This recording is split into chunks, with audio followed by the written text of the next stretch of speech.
Hello everyone, it's me, Lover of Nature Girl, and today we're going to be opening 2 of these McDonald's booster packs that they just came out in Canada yesterday, I don't know, but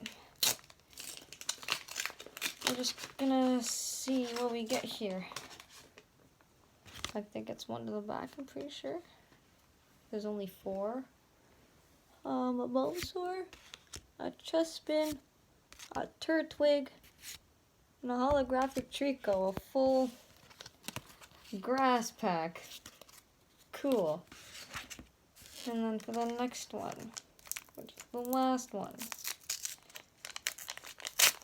Alright. See what we get. 1 to the back.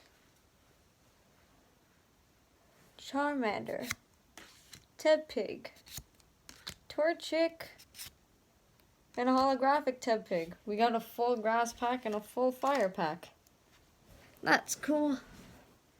So, here's our 2 holographic cards that we got, Trico and Tepig. So yeah, that's it.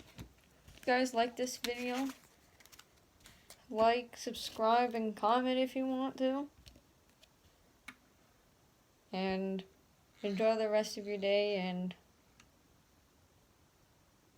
that's really all. So goodbye and take care of nature, everyone.